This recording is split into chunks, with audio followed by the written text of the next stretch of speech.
Hello, this is Simple Life Philosophy, and I'm your host, Ed Raby. And this is a channel dedicated to my search for the philosophy of life that is both simple to understand and simple to execute. It is my journey on my way to a simpler life where I am both productive and happier. Um, I just want to thank everybody for stopping by, and if you would, please like and share the video, comment below, and of course, as always, make sure you subscribe if you haven't and hit that notification bell. Today, I'm starting a new series as I begin my journey into gardening as hopefully another mechanism by which to, I don't like to use the word coping mechanism too much, but more as a way of controlling, I don't know, somebody can probably come up with a word in the comments where I'm trying to use it as a way to kind of vent off my stress so that my possibly autistic nervous system has another outlet. I already have several of these. I lift weights, I like to hike, I write and I read, and I do this YouTube channel. All of these are ways of me getting my stress to kind of vent away from myself. Maybe we'll just call it venting. Um, and I think I need another one. And the reason is because I know that sounds pretty varied. There's like 4 or 5 things there, but every once in a while, none of those things work. Okay. I'm sitting down with a book trying to read. It's like, man, this is not doing it. And I try to write, that doesn't do it. I do a YouTube video. And sometimes this can be a chore and it's not really venting. I still do it because you have to be disciplined to be successful. Um, and just by doing it, sometimes I have a great weightlifting session like I've had for the last few weeks. I've had some really good sessions, but before that, it was kind of like, Um, hiking, sometimes it's a great experience, other times it's just cold and wet and not very enjoyable. So I'm thinking that gardening might fit a lot of the other lifestyle things that I do.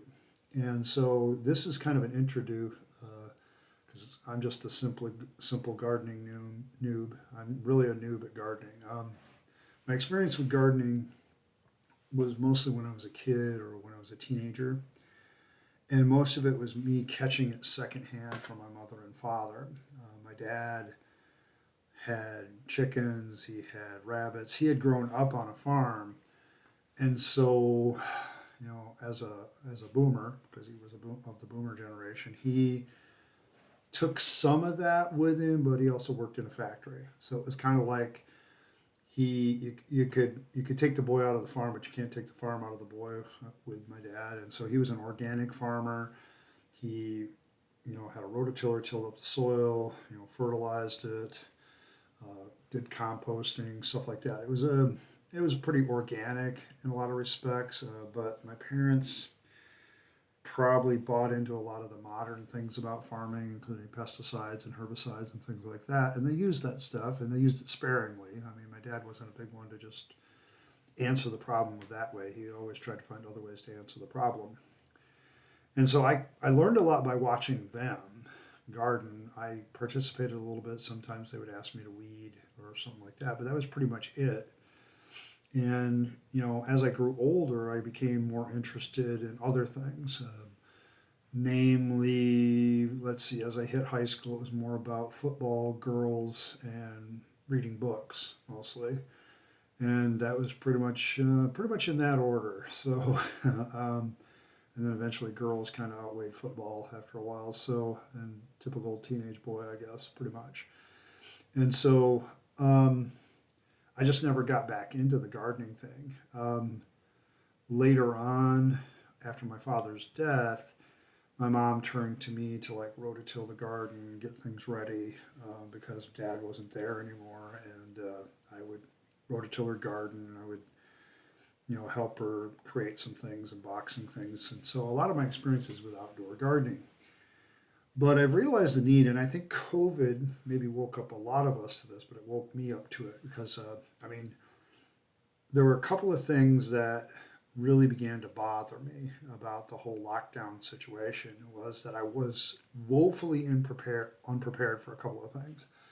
Like when they cut us off from our workout gyms, I was unprepared for that because right before COVID, I had hit like some all-time goals as far as weight, how I felt, and everything like that.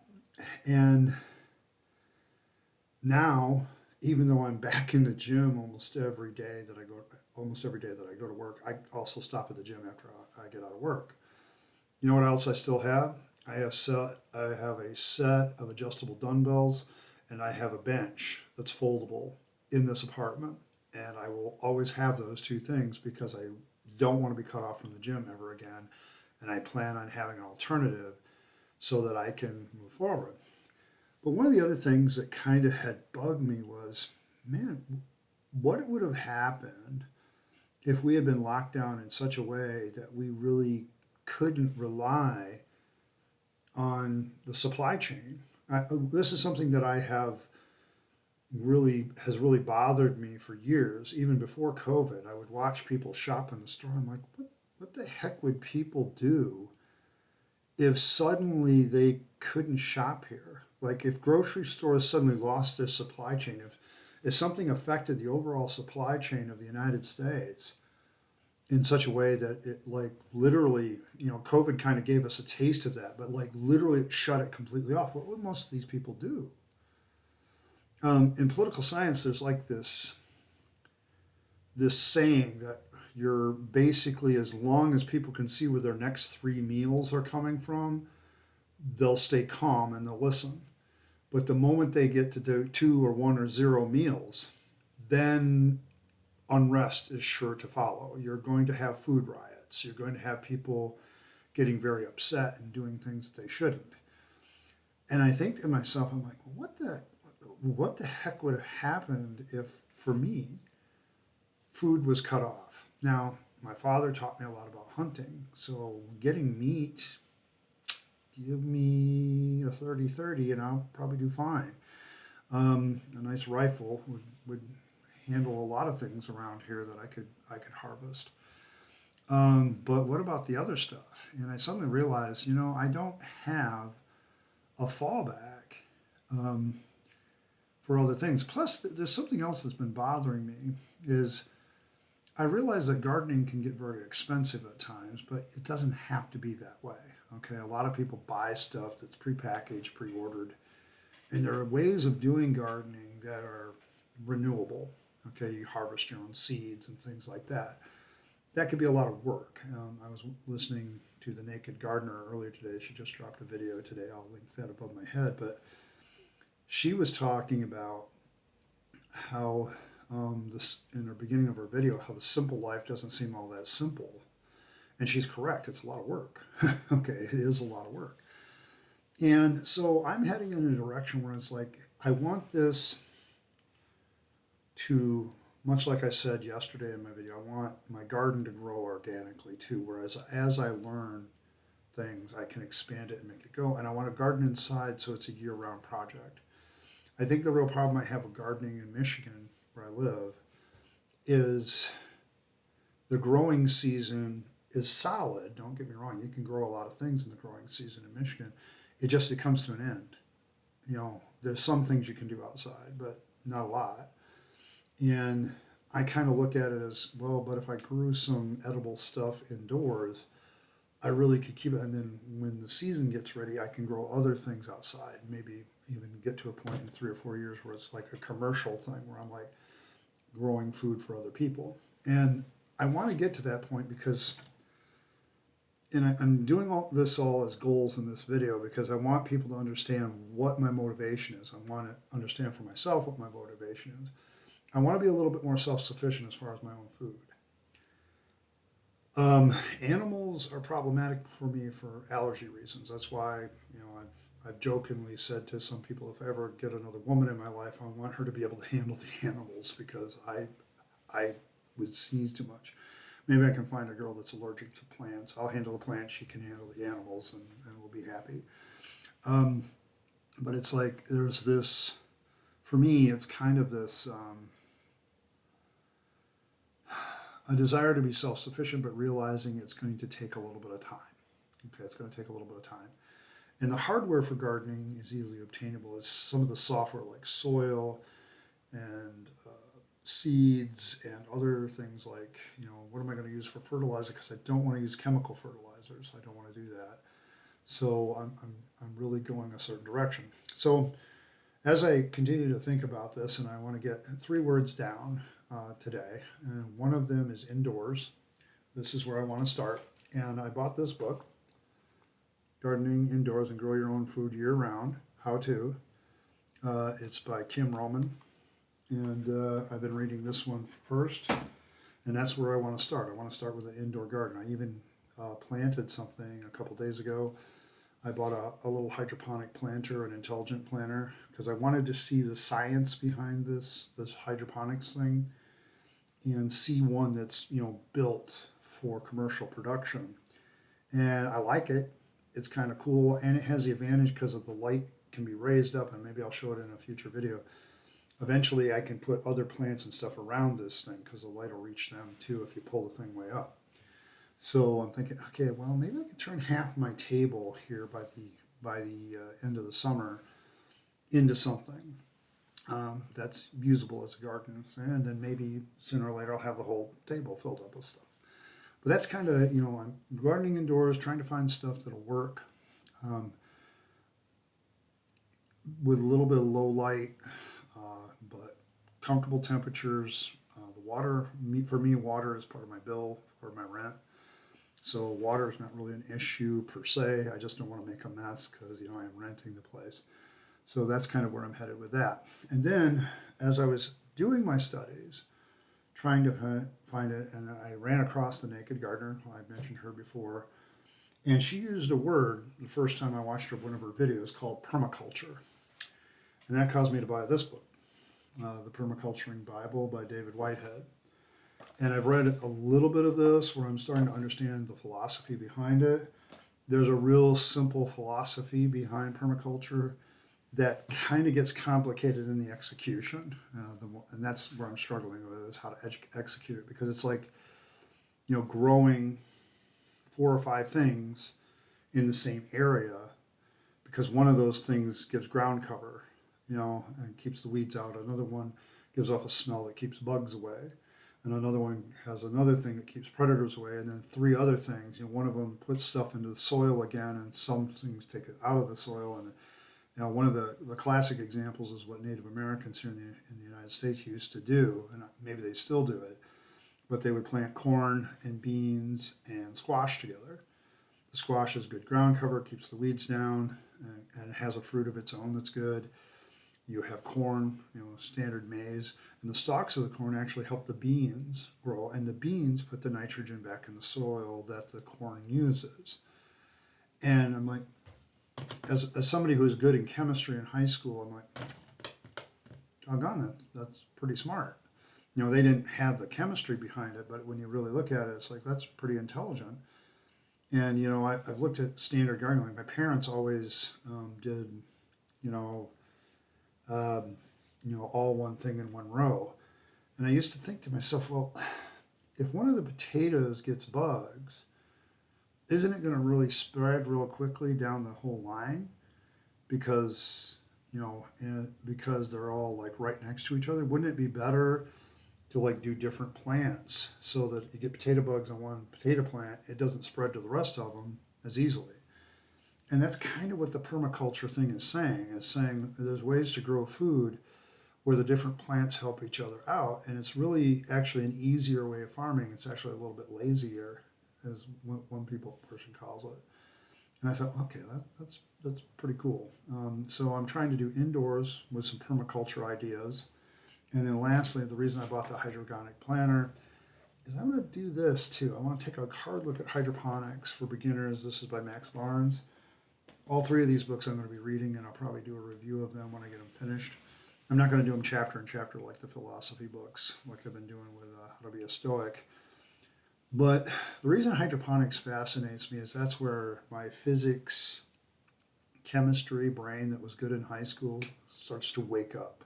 Okay, if anybody understands that. It's like I've said, I don't reject science, okay? I don't reject the new. I don't reject the old. the issue to me is finding the balance of what really works. And in gardening, the application of that, of the simple life philosophy, is to get to a point where I can simply grow stuff first for me, and then maybe expand it to other people and turn it, into a business. Because I don't plan on retiring. I haven't gotten to the nine noble virtue of industriousness, but there's no age limitation on being industrious, and I really have a hard time wrapping myself around the concept of just sitting around and doing nothing and waiting to die. Okay, I don't get that, and having enough money to just live like that. I'd rather start a business, own a business, and keep running it until they put me in the ground.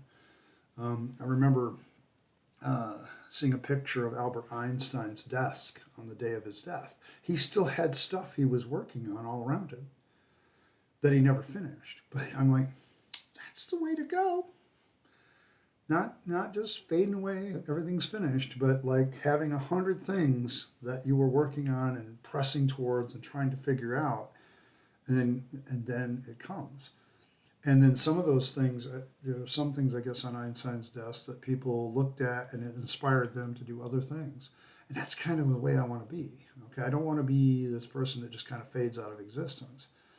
I'd rather be a person that continues to have a positive impact on the world right up to the end. And I think that's a far better way to live, and it keeps you motivated. I mean, sooner or later, death comes for us all. The Grim Reaper smiles at everybody. But at the end of the day, you can smile back if you're like, I found a way to live my life that helps other people and helps myself. There's nothing wrong with that.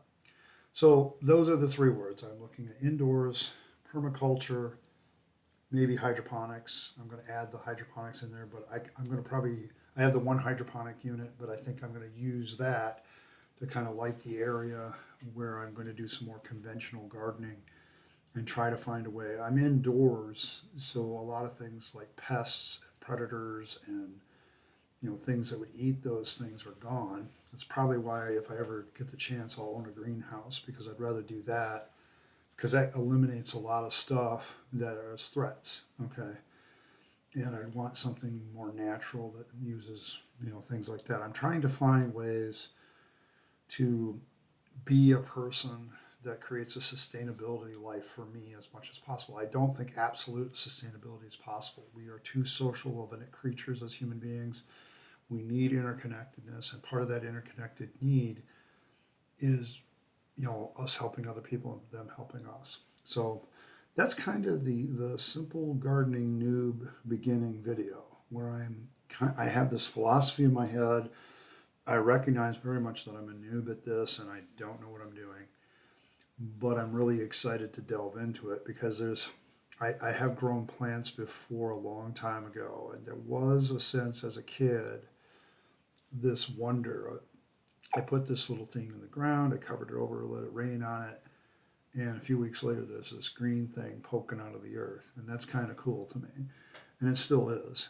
When I watch other people garden, I still find it very cool. So this is kind of a video explaining my direction of that. I think what's going to happen with videos, by the way, for the next while, as I'm going to be going back between how to be a Stoic and my nine noble virtues for the Stoic Viking meditations. I'm going to go back and forth with those. And where I think a gardening video is apropos, I'll put that in there. Where I think a project thing is applicable, I'll do that too. I'll still do the occasional post that's more like a podcast for a while, but right now I want to focus in on the nine noble virtues and how to be a Stoic, and get those two playlists completed, because I think that's what the channel is really lacking, is some completed playlists for people to discover and then binge watch, and that's kind of what I'm looking for. So thank you for stopping by. This has been Simple Life Philosophy with your host Ed Raby. Still working on my intros and outros, so hopefully someday I'll have this down and down pat, and you'll know what's coming. But in the meantime, I trust that you will like and share and comment and do the things that you do. Make sure you subscribe to the channel if you haven't already, and hit that notification bell, so whenever I release a new video, you'll know it's coming. Thank you once again for stopping by, and I trust that you will find your way to your own simple life philosophy, and have a great day.